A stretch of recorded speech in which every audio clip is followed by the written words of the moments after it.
Hello YouTube, কেমন আছেন আপনারা? সবাই অবশ্যই ভালো আছেন। এখন আমি আপনাদের সাথে অ্যাডোবি ইলাস্ট্রেটর সিসি 2019-এর ইন্টারফেসের যে পরিচিতি, সেই পরিচিতিটা আপনাদের সাথে শেয়ার করব। আর একটা বিষয় আপনাদের সাথে শেয়ার করি, সেটা হচ্ছে যে কোনো সফটওয়্যারের কাজ শিখতে যান না কেন, সেই সফটওয়্যারের অবশ্যই ইন্টারফেস সম্পর্কে ভালোভাবে ধারণা নেবেন, ভালোভাবে জানার চেষ্টা করবেন। কারণ ইন্টারফেসের ভিতরে লুকিয়ে থাকে আপনার অপশন, আপনার প্রত্যেকটা অপশন ইন্টারফেসের ভিতরেই লুকিয়ে থাকে। তাই দ্রুত কাজ করার জন্য ইন্টারফেস সম্পর্কে ভালো ধারণা থাকা অতি আবশ্যক। এই জন্য আপনাকে যা করতে হবে, প্রথমে অ্যাডোবি ইলাস্ট্রেটরটা অবশ্যই ওপেন করে নিতে হবে। আমি স্টার্ট মেনু থেকে এখান থেকে দেখেন এস রিয়ালের মধ্যে যে অ্যাডোবি ইলাস্ট্রেটর, এটার উপর ক্লিক করতে পারেন, অথবা এখানে সার্চ বারে ILL লিখলেই আপনার ইলাস্ট্রেটর সামনে চলে আসবে।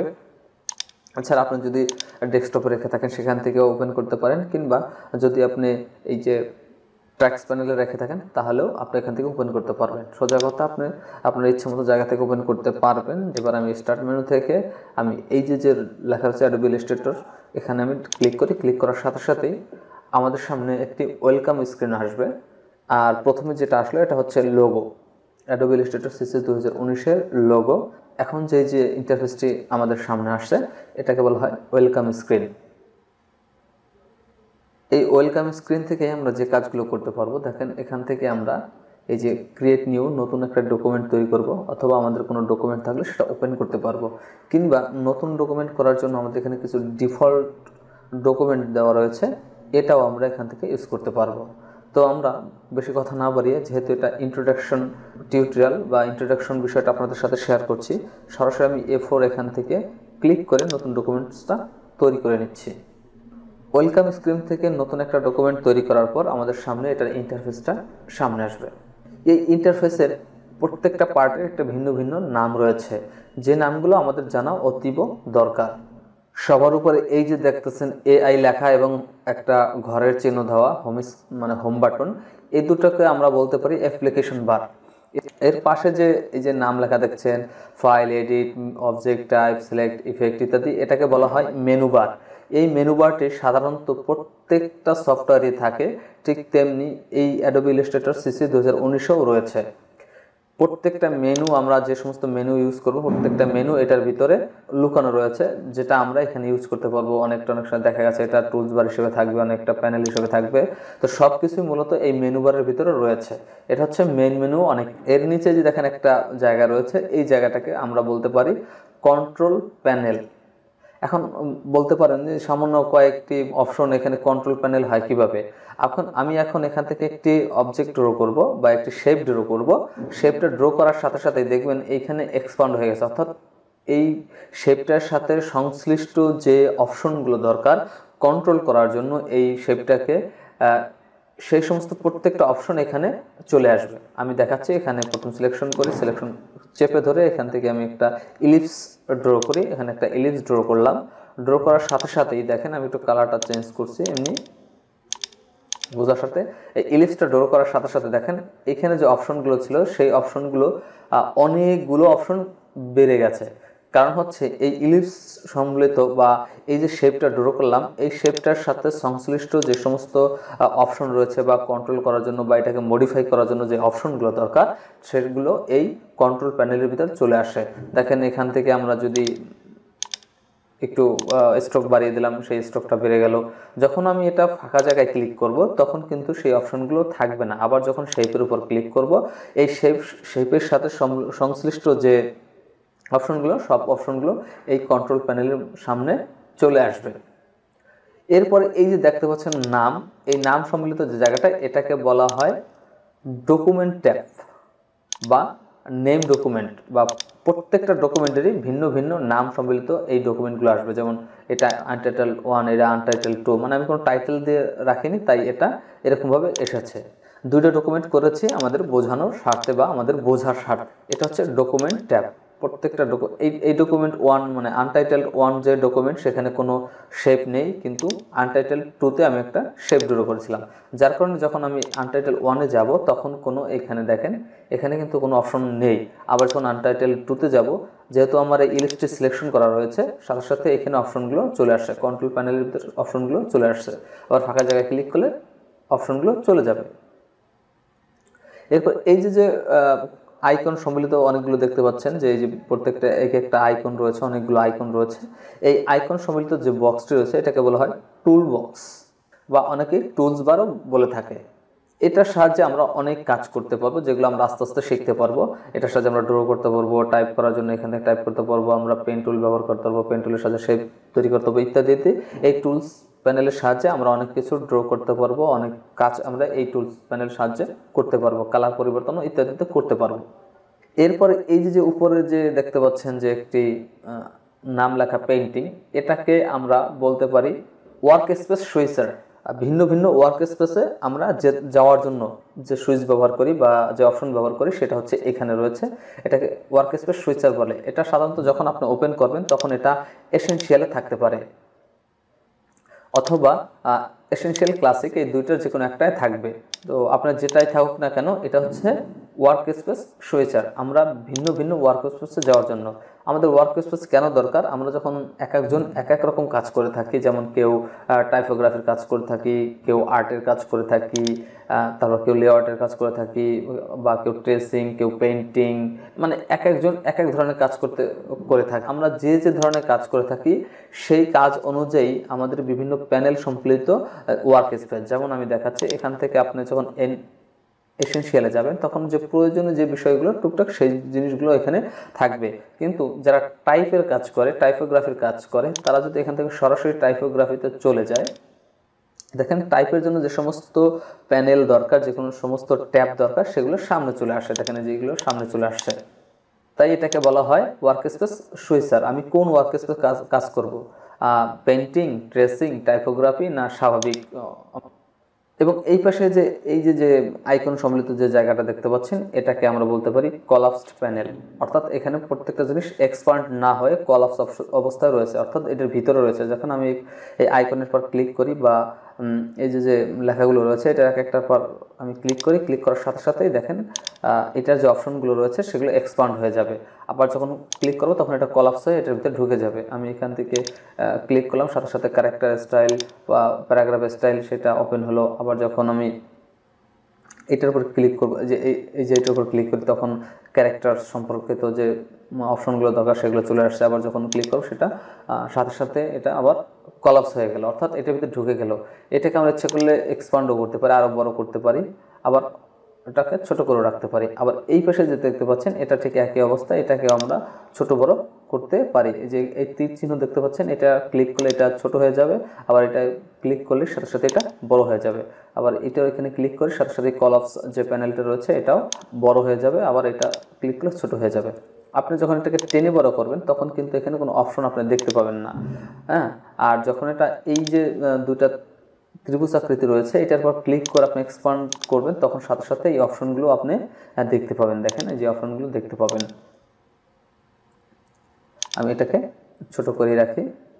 এই কলাপস প্যানেল হতে যখন আমরা ক্লিক করব, ক্লিক করার সাথে সাথে দেখেন একটা ট্যাব বের হয়েছে বা একটা উইন্ডো বের হয়েছে, এটাকে প্যানেল ডকুমেন্ট বলা চলে। প্যানেল ডকুমেন্ট এটা আমরা কিন্তু ইচ্ছা করলে এটাকে ভিন্ন স্থানেও রাখতে পারি। যেমন এই যে এটাকে চেপে ধরে আমি এই পাশে নিয়ে আসলাম, এখান থেকে আমি ইচ্ছা করলে এটাকে ছুটিয়ে এই পাশে নিয়ে আসতে পারি, এটাকে নিয়ে আসলাম। আবার ইচ্ছা করলে এটাকে ধরে এইটার ভিতর নিয়ে আসলেও আমরা এটার ভিতর ঢুকে যাবে। যেরকম আমি এই যে এটার পর এই যে ফাঁকা জায়গায় এখানে চেপে ধরে নিয়ে আসলাম, নিয়ে এসে যখন এখানে নিয়ে আসবো দেখেন, আর নিয়ে আসার সাথে সাথে সবুজ একটা কালার ধারণ করেছে। এবার ছেড়ে দিয়ে এটার ভিতরে ঢুকে গেল। আবার যখন এটাকে আমি এই যে একটা দেখেন এই যে ছোট ছোট দাগ দাগ রয়েছে, এটার পর চেপে ধরে বাইরে নিয়ে আসতে পারি এটাকে আমরা। আবার এটাকে এক্সপান্ড করার জন্য ওই যে তীর রয়েছে এই তীরের পর ক্লিক করতে পারি, সাথে সাথে এটা এক্সপান্ড হবে। আবার এই তীরের পর ক্লিক করলে এটা কলাপস হয়ে যাবে। আমরা কলাপস অবস্থায় এটাকে নিয়ে আসতে পারি, আবার এক্সপান্ড অবস্থায় এটাকে আমরা নিয়ে আসতে পারি। যে কোনোভাবে আমরা এটাকে যে কোনো জায়গায় বসাতে পারি। দেখেন যে কোনো জায়গায় বসানো যাবে। এই যে আমাদের জায়গাটা রয়েছে, কলাপস যে জায়গাটা রয়েছে, এই সমস্ত জায়গায় আমরা যে কোনো জায়গায় বসাতে পারি। এটাকে ইচ্ছা করলে আমরা ক্লোজ করে দিতে পারি। দেখেন আমি প্রত্যেকটা ক্লোজ করে দিতে পারি। দেখেন প্রত্যেকটা আমি সরিয়ে আমি এটাকে ক্লোজ করে দিচ্ছি। আমার ক্লোজ করে দেওয়ার একটা উদ্দেশ্য তো অবশ্যই রয়েছে। দেখেন যখন আমরা এটা কাজ করতে করতে আমাদের এই প্যানেলটাকে নষ্ট করে ফেলবো বা এই প্যানেলটাকে আউলিয়ে ফেলবো, এলোমেলো করে ফেলবো, তখন এটাকে ঠিক করে রাখার জন্য আবার আমরা এই যে আমাদের ওয়ার্কস্পেস সুইচার রয়েছে এখানে যাব, এখান থেকে দেখেন রিসেট লেখা থাকবে, রিসেট টাইপোগ্রাফি। যখন লেআউট এসেনশিয়ালে থাকবে তখন এখানে লেখা আসবে রিসেট এসেনশিয়াল, যখন লেআউটে থাকবে তখন রিসেট হচ্ছে লেআউট। যেহেতু আমি এখন ওয়ার্কস্পেস রয়েছে টাইপোগ্রাফি, তাই এখানে লেখা রয়েছে রিসেট টাইপোগ্রাফি। আমি রিসেট করতে পারি এটাকে রিসেট করার সাথে সাথে আবার পুনরায় যে সমস্ত প্যানেল ডকুমেন্ট ছিল সেগুলো আবার এটার ভিতরে চলে আসবে, অর্থাৎ ডিফল্ট অবস্থা যেটা ছিল সেটা এখানে চলে আসবে। আবার ইচ্ছা করলে আমরা আমাদের ইচ্ছে মতো ওয়ার্কস্পেসটা তৈরি করে নিতে পারি। যেমন আমি এখান থেকে আরও কিছু প্যানেল আমি যুক্ত করব, কালার গার্ড, এটাকে আমি এখানে নিয়ে এসে ছেড়ে দিই, দেখেন এটা কালার গার্ডটা যুক্ত হয়ে গেল। এরপর আপনি এখান থেকে যেমন গ্রেডিয়েন্ট এটার অপশনটা বা এই যে প্যানেলটা এটা নিয়ে এসে এখানে রেখে দিয়ে আমি এটাকে যুক্ত করে দিলাম। আবার একটা নিয়ে আসি, ধরেন এখান থেকে ন্যাভিগেটর এখানে নিয়ে এসে আমি এটা এবার এখানে রেখে দিব, রেখে দিয়ে আমি এটাকে ব্যবহার করতে পারি। এরপর এখান থেকে আমি তাহলে অ্যালাইন এটাকে নিয়ে এসে এখানে নিয়ে এসে আমি এটাকে এটার ভিতরে রেখে দিই। এই যে ওয়ার্কস্পেসটা তৈরি করলাম, এটা ধরেন আমার নিজস্ব একটা ওয়ার্কস্পেস, এটাকে সেভ করে রাখতে চাই। সেক্ষেত্রে যে কাজটি করতে হবে, সেভ করার জন্য আপনি যেভাবে ওয়ার্কস্পেস তৈরি করেন না কেন, সেভ করার জন্য যেটা করতে হবে, এই টাইপোগ্রাফি বা ওয়ার্কস্পেস সুইচারে ক্লিক করতে হবে। সেখান থেকে নিউ ওয়ার্কস্পেস আমি এখানে লিখে দিই। দেখেন এখানে নাম চাচ্ছে যে কোন নামে আমরা এটা সেভ করে রাখতে চাই। যেমন আমি লিখে দিলাম যে টিউটোরিয়াল ওয়ার্কস্পেস।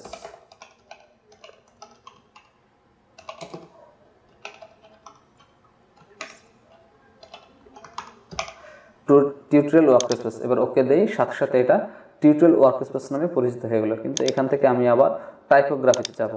দেখেন টাইপোগ্রাফিতে যাওয়ার পর কিন্তু কোনো পরিবর্তন আসেনি, কারণ আমরা এই টাইপোগ্রাফির ভিতরে বসেই আমরা এটাকে চেঞ্জ করেছিলাম। কিন্তু এখন যদি আমরা এটাকে রিসেট করে দিই, রিসেট টাইপোগ্রাফি, তাহলে আবার পরিবর্তন দেখতে পাবো। দেখেন টাইপোগ্রাফি থেকে আমি টিউটোরিয়াল ওয়ার্কস্পেস তৈরি করেছিলাম, এটার উপর ক্লিক করি, সাথে সাথে এখানে পরিবর্তন হয়ে গেল। আবার যদি ওয়ার্কস্পেসে যাই, টাইপোগ্রাফিতে যাই, তাহলে আবার আমার সেই টাইপোগ্রাফির যে ওয়ার্কস্পেস রয়েছে সেটা চলে আসলো। আপনি যখন একটি ওয়ার্কস্পেস তৈরি করবেন, যে ওয়ার্কস্পেসে বসে তৈরি করবেন, সেটা কিন্তু থেকে যাবে যতক্ষণ পর্যন্ত আপনি রিসেট না করবেন। ওয়ার্কস্পেস তৈরি করার পর অবশ্যই সেটাকে রিসেট করে নেবেন। এরপর এই দেখেন ছোট একটা স্ক্রল, একটা বার, একটা ট্যাব রয়েছে বলি, বা এখানে একটা আইকন রয়েছে। এই আইকনটা ধরে আমরা উপরের দিকে টান দিলে উপরের দিকে, নিচের দিকে যাবে, বা নিচের দিকে নিয়ে গেলে আমাদের আর্টবোর্ডটা উপরের দিকে চলে যাবে। এই যে বারটি, এই যে সাদা অংশটি রয়েছে, এটাকে আমরা বলতে পারি আর্টবোর্ড, এটাকে বলা হয় আর্টবোর্ড। এখানে আমরা সমস্ত কিছু আমরা আর্ট করতে পারি বা আমরা এখানে ডিজাইন করতে পারি। আমরা যা কিছু করবো না কেন এখানেই করতে পারবো। আর এই যে জায়গাটা, ফাঁকা জায়গাটা, এই যে একটু গ্রে কালার রয়েছে সাদা জায়গার বাইরে যে জায়গাটা, এটাকে বলা হয় পেস্ট বার। এটা হচ্ছে আর্টবোর্ড আর এটা হচ্ছে পেস্ট বার বা পেস্ট বোর্ড, যেটাই আমরা বলে থাকি না কেন। এখানে আসলে আমরা যে কাজগুলো করার পর, এই যে যেমন এটা আমার প্রয়োজন নেই এই আর্টবোর্ডের ভিতরে, এটা এই পাশে রেখে দিলাম, এটাকে আমরা পেস্ট বোর্ড বা পেস্ট বারও বলতে পারি। আমরা যখন এই যে ছোট একটি স্ক্রল রয়েছে, এই স্ক্রলটাকে উপরের দিকে যাব, তখন আর্টবোর্ডটা নিচের দিকে যাবে, যখন নিচের দিকে যাব তখন আর্টবোর্ডটা উপরের দিকে যাবে। ঠিক তেমনি এই পাশে যে আরেকটি স্ক্রল বার রয়েছে, এই স্ক্রলটাকে আমরা ধরে যখন আমরা ডানে বামে নিব, তখন এটি যেদিকে নেব তার উল্টো দিকে যাবে। দুই দিকে দুইটি স্ক্রল বার রয়েছে। এরপর আরেকটা জিনিস রয়েছে, সেটা হাইট অবস্থায় রয়েছে। আমরা যদি কিবোর্ডে কন্ট্রোল আর প্রেস করি, সাথে সাথে একটা রুলার দেখা যাবে। এখানে দেখেন আমি কন্ট্রোল আর প্রেস করছি, সাথে সাথে এই রুলারটা দেখা যাচ্ছে। এটি মূলত হচ্ছে আমরা আমাদের ডাইমেনশনের জন্য বা আমাদের পরিমাপের জন্য, বা আমরা নির্দিষ্ট মাপে যখন কাজ করতে যাব তখন এটার প্রয়োজন অনেক গুরুত্বপূর্ণ হয়ে দাঁড়াবে। এবং সবার নিচে দেখেন এই যে জায়গাটা, এটা হচ্ছে স্ট্যাটাস বার। আমি যখন সিলেকশন টুল সিলেকশন করলাম তখন এখানে লেখা আছে সিলেকশন। যখন আমি পেন টুল সিলেকশন করব তখন সাথে সাথে এখানে পেন লেখা রয়েছে। আবার যখন টিতে টাইপের জন্য সিলেকশন করব তখন দেখেন লেখা রয়েছে টাইপ। যখন আমি এখান থেকে আরেক অন্য যে এখানে যে বিষয়টা আমরা সিলেকশন করব, সে এই যে স্ট্যাটাস বার রয়েছে, এই স্ট্যাটাস বারে এই বিষয় নামগুলো দেখা যাবে। সর্বশেষে আরেকটা বিষয় আপনাদের সাথে শেয়ার করব, সেটা হচ্ছে যে এই যে উপরে যে হোম স্ক্রিনটা, হোম বাটনটা রয়েছে, এটা যখন আমি ক্লিক করব আমি তখন সরাসরি আবার সেই যে ওয়েলকাম ওয়েলকাম স্ক্রিন ছিল সেই ওয়েলকাম স্ক্রিনে চলে যাব। দেখেন আমি এটার উপর ক্লিক করি, সাথে সাথে আমাদের সামনে এই ওয়েলকাম স্ক্রিনটি চলে আসলো। এতক্ষণ ধরে যারা আমার এই টিউটোরিয়ালটি দেখলেন, যাদের সাথে আমি বিষয়গুলো শেয়ার করলাম, তারা অবশ্যই আমার জন্য দোয়া আশীর্বাদ করবেন, যাতে আমি ভবিষ্যতে ভালো ভালো টিউটোরিয়াল বিস্তারিতভাবে আপনাদের সামনে উপস্থাপন করতে পারি। আমি সবসময় একটা কথা বলে থাকি, আমার টিউটোরিয়ালগুলো সাধারণত একটু বড় হয়, তার কারণ হচ্ছে আমি বিস্তারিতভাবে বিষয়টাকে এক্সপ্লেন বা ব্যাখ্যা করার চেষ্টা করি।